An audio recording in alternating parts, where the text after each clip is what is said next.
Design the economical trapezoidal section canal to carry 30 metre cube per second water with a bed slope 1 metre per kilometre. Okay, याचा अर्थ असा आहे तुम्हाला discharge दिलेला आहे 30 metre cube per सेकंडचा. Okay, नंतर बेड स्लोप किती दिले बरं का, with bed slope bed slope आहे तो yes is equal to 1 metre per kilometre म्हणले. तो बेड स्लोपला युनिट राहत नाही, वरती मीटर किलोमीटर त्याला गाळावं लागेल. कसं करावं ना तुम्ही, 1 मीटर ठीक आहे, पण किलोमीटर म्हणजे 1000 मीटर होतं बाळावं. मीटर गेले 1/1000 पाहिला, आलं का लक्षात.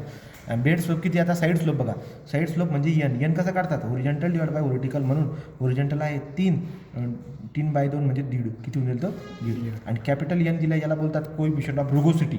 तो कोइफिशियंट ऑफ रुगोसिटी किती दिली तुम्हाला, 0.012. ओके, आता आपण काय करणार बरं का, नाव आपण काय करणार, आपण काय स्टेप नंबर 1 करणार. Step 1 calculate width. तर विड्थ कॅल्क्युलेट करायची आपण. कसं काढणार बरं का आता विड्थ, इन्क्लाइन साईड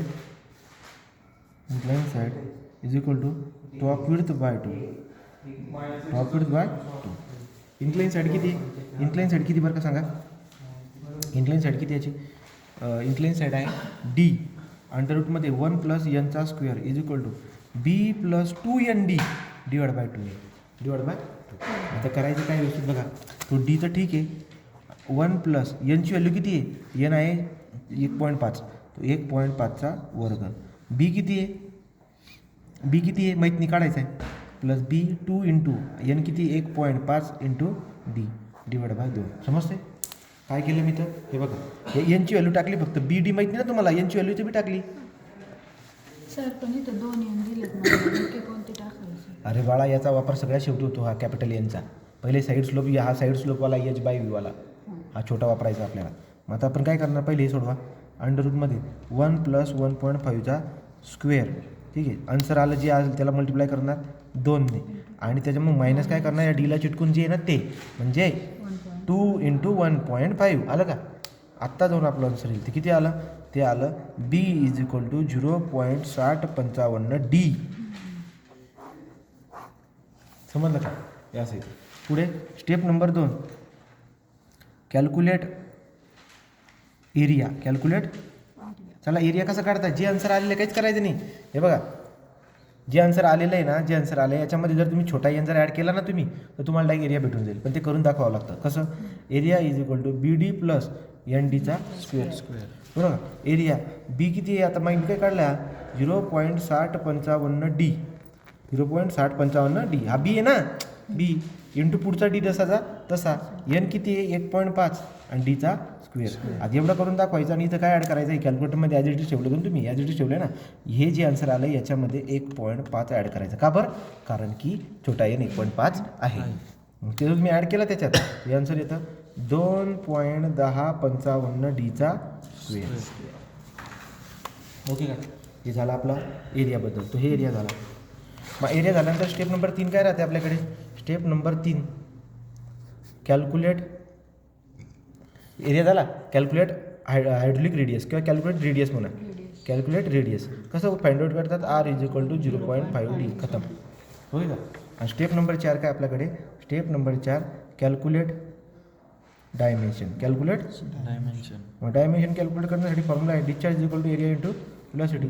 डिस्चार्ज किती आपल्याकडे 30, किती आहे 30, तो हा 30 आहे. एरिया किती काढला आपण, 2.1055 d². 2.1055 डीचा व्हेलॉसिटी किती, व्हेलॉसिटी किती काढायची ना, काय फॉर्म्युला व्हेलॉसिटीसाठी, मॅनिंग्स फॉर्म्युला काय, 1/n r⁻²/3 s⁻1/2. हा फॉर्म्युला असतो मॅनिंगचा फॉर्म्युला. मग कसं येईल बरं का, आहे 30, 2.1055 डीचा स्क्वेअर 1 डिवाइड बाय एनची व्हॅल्यू किती आहे 0.012. 0.012. आर किती दिला आहे 0.5 d, त्याच्या डोक्यावरती 2/3. यस किती दिला आहे 1 डिवाइड बाय 1000⁻1/2. हे काय यस दिला आहे 1 divide by 1000. Okay, 1 divide by 1000 ठेवला. मग आता आपण याला जर का सॉल्व करायला गेलो तर किती ते बघा, 30 अल्फा इक्वल 2.1055 अल्फा एक्सचा square into 1 divide by 0.012 into पुढे किती येते इकडून तिकडून ब्रॅकेट 0.5 अल्फा एक्स, त्याच्या डोक्यावर किती आहे, त्याच्या डोक्यावर आहे 2/3. पुढे गेलो इंटू हा किती आहे 1/1000.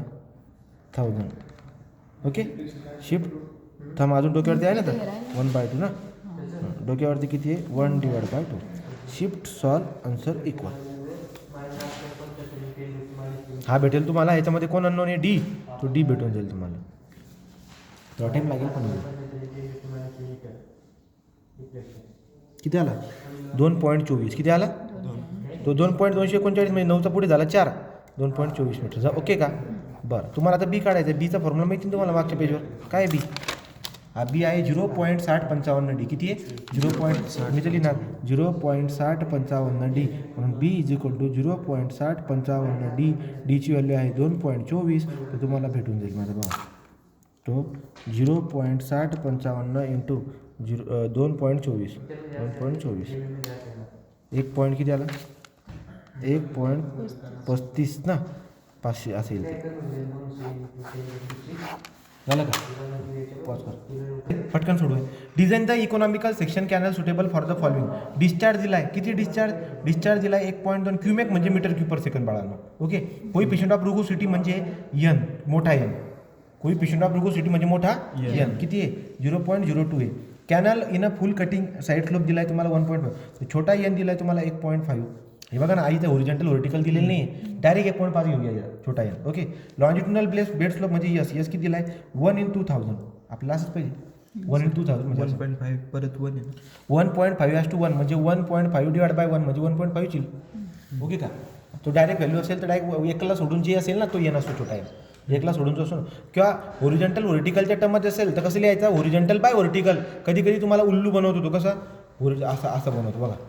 याचा अर्थ 2/3 येते म्हणजे ओरिजेंटल मग उल्लू बनवतो तो. ठीक आहे हे झालं का सगळं. आता मग आता आपण घेणार step number 1 calculate width. B काढायचं कसं काढणार incline side top width by 2 incline side किती आहे डी याच्यामध्ये 1 + n² top width B + 2nd / 2. Okay तो डी अंडर रूटमध्ये आला 1 + n किती छोटा एन किती आहे 1.5 1.5चा वर्ग. बी किती आहे बी + 2 इंटू छोटा एन किती 1.5 1.5 आहे ना इंटू डी / 2. काय केलं मी कळालं नाही कळालं काय करायचं नाही तेच आहे हो 1 + 1.5² जे आन्सर आलं त्याला इंटू 2 करणार मायनस 2 इंटू 1.5 21 किती आलं तेच आलं परत हो तर बी इज इक्वल टू 0.6055 डी. समजलं का. मग आता आपण घेणार स्टेप नंबर 2 तेच उत्तर येतील सगळे. तो step number 2 calculate hydraulic radius.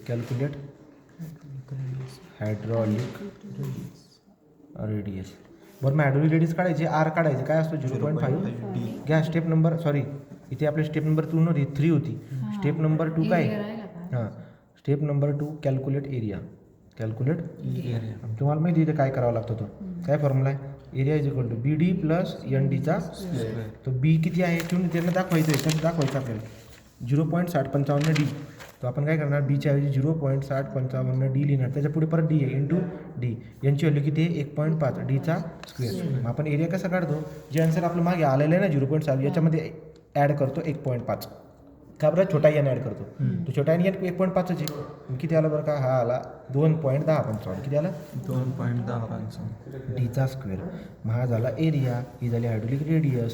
Step number 4 calculate dimension. Dimension कसं काढतो Q is equal to area into velocity. Q किती दिलेला आहे 1.2 दिला आहे 1.2 मग 1.2 एरिया किती दिला आहे याचा चालू काढला 2.1055 डीचा स्क्वेअर. व्हेलॉसिटी कशी काढतात 1/n r⁴ s⁴1/2 टाका 1.2 2.1055 डीचा स्क्वेअर 1/n किती दिला रे कुठं आहे तो हा बघा 0.02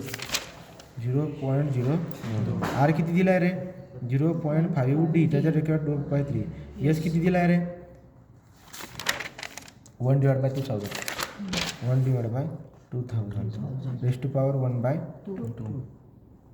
चला माझा बघा सॉल्व कसं करणार 1.2 अल्फा इक्वल नंतर 2.1055 है ना अल्फा एक्सा square into 1 divide by 0.02 into किती 0.5 अल्फा एक्स त्याच्या डोक्यावरती किती 2/3 इंटू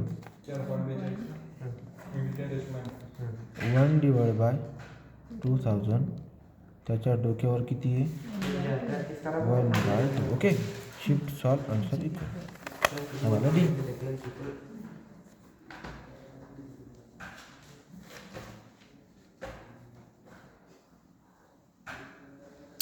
डी झाल्यानंतर आपण बी काढून घेतो बीचे मागे किती आले 0.9236 ओके हे झालं आपला डी आणि बी काय असतोय 0.6055 हे काय इकडे मागे दिलेलं आहे 0.6055 6055 डी तर मग 0.6055 इंटू 0.9236 त्याला मल्टिप्लाय करतो 0.6055 हे आलं तुमचा बी तर बी आला 0.55 मीटर किंवा 56 मीटर 9 आहे ना पुढे 56 करून टाकले अशा पद्धतीने उदाहरण जमून जाईल तुम्हाला